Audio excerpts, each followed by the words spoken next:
Namaste, and welcome to 50 Shades of Great. Come to your senses with me. I'm Kee McGraw. I'm a doctor of health theology, and as such, I am thrilled to present you with these 50 tools with which you can utilize your senses to bring yourself evermore to your own particular greatness. In this way, healthcare professionals might also be able to utilize these tools in working with your clients as well as your students. You are welcome to continuing education hours for your time spent here, and for those healthcare professionals who are interested in receiving a certificate of completion for the efforts that you're about to make, stay tuned for further details online. Air, sound.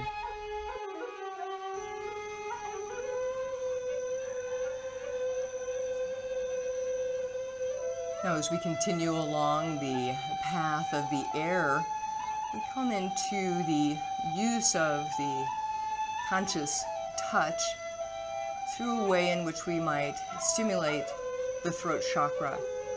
In this way, I wanted to bring through further awareness about gemstones and the use of gemstones to apply to your body. Here I have a bowl of cleaned water that I have put some natural salt into so that I could place the water with the gemstones out into the moon's light over the full moon for cleansing, purifying, as well as programming. I also placed in the water, because I'm going to be using these stones for my own particular personal purposes, I placed in the water some of the remnants of my fingernails from my last manicure, so that my own energy goes into these stones, and now they can be utilized for the purposes of placing on the body. In placing gemstones on the body, we start to experience a sense of touch that might be allowed to stay ongoing through our day's activities. This larger stone that you're able to see is lapis lazuli, and as such, lapis is good for many things, especially as it relates to the throat chakra. One way in which we might utilize the lapis lazuli stone is to simply allow it to be worn as a necklace at the throat. In doing so, we would be bringing through the properties of the stone, of the lapis lazuli itself, into the area that it's regularly contacting or touching. And in this case, again, that would be the throat if I were wearing a lapis necklace. A way in which I might continue to work with the heart chakra could be to use, this is a green stone that is aventurine. Aventurine has the qualities and properties that's beneficial and stimulating to the heart chakra, and so I could wear this on a necklace pendant and allow it to come lower on my body so that with my movements it would be contacting the general area of the heart. I'm also able to just simply allow it to go on the inside of my supportive undergarment. And in this way, with movements that I make, I have a little sense of stimulation in the area of the heart from the aventurine crystal. Similarly, if I were to need to work within the solar plexus chakra, I might use a stone that has gold colorations to it, much as this tiger's eye does, and then with that we could place the tiger's eye or another kind of stone in the abdomen, in the area of the belly button, and to allow that stone to stay working in the belly button. In doing so, you might simply allow yourself to lie down to apply the stones onto the body as you're resting in meditation, or as I'm able to, you might allow those stones to continue to work as you're upright, and in doing so, there's a keen sense of a little bit of core engagement to keep that particular tiger's eye stone in place in my abdomen, in the belly button. This is carnelian, and as such, its color gives us the indication that it will be beneficial to the first and or second chakra.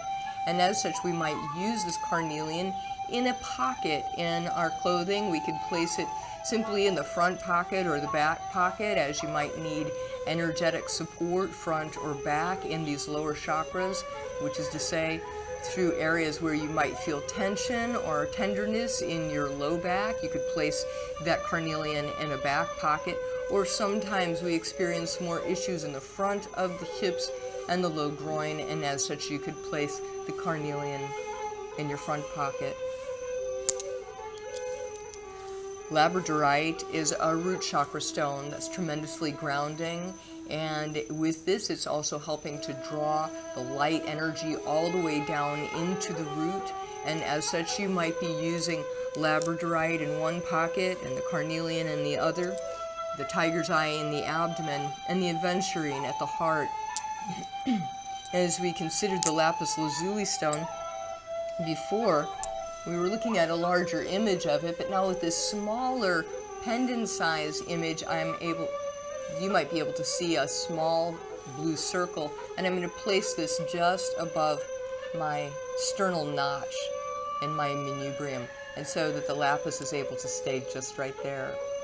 In doing so, this helps to give a sense of staying absolutely vertical with the stone placement on the body, and stimulates a sense of touch in a way that's beneficial to all areas of the body, but especially here and now, the lapis benefiting my throat chakra.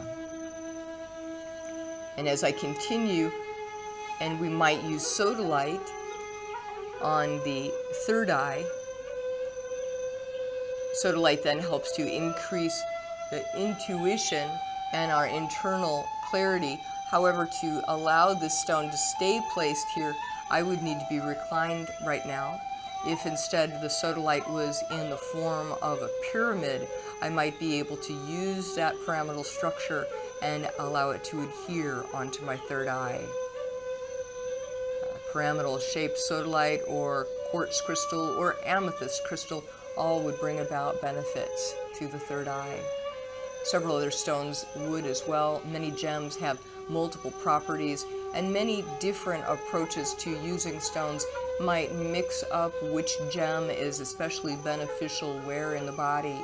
Instead of getting into any debate about what it might be that would be right, I would have you simply allow yourself to be guided, directed, and grow in your intuition and your ability to trust your own particular guidance to use what feels right for you, just in the right way for you, allowing yourself to grow ever more intimate with your internal teacher, your own higher self.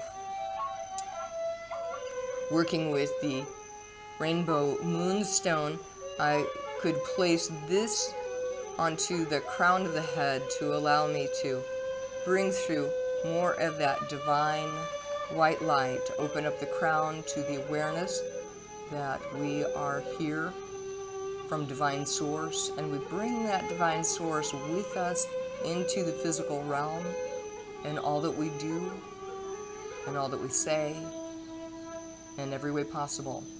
In this way, we are utilizing our sense of touch through the application of gemstones onto the body, stimulating the chakras, allowing them to open and to balance and to heal. And in this way, you might consider particular placements of the stones that seem to be working just the very best for you for right now. Having done so, you might consider finding a way to work with just the right crystals for your purposes, in your ability to carry those crystals with you in a small medicine bag, or to keep them on your body as we have described here, or to simply allow yourself to come up with other creative ways in which you can keep the gemstones and the tool of conscious touch ever available. You know, within several cultures, there are particular worry stones that you can simply use in your pocket, that when you find yourself worrying or focusing on things that are beyond your ability to control.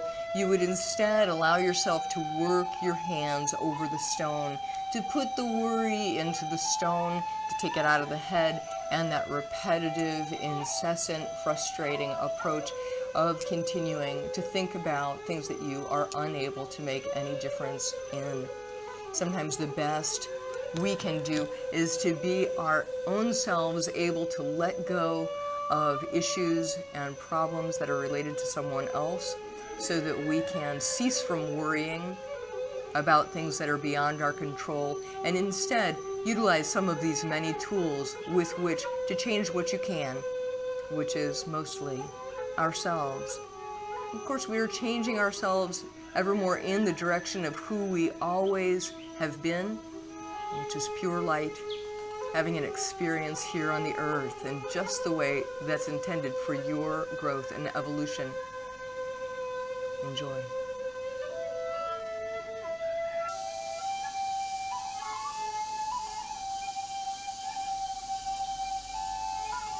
And now allow yourself to rest onto your back, lying down.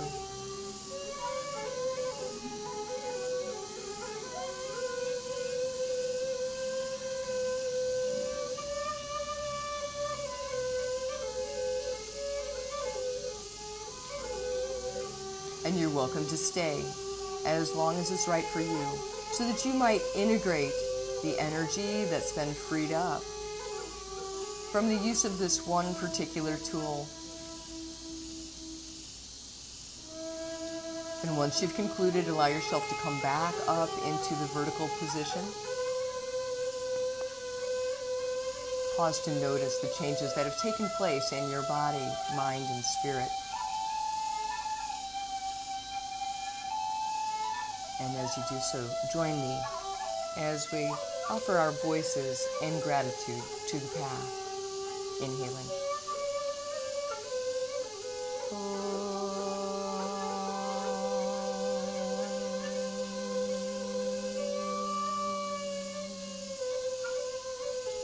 Hari Om. Shanti, Shanti, Shanti. Let's be with the peace that's deep within. Joy Bhagwan. And Namaste.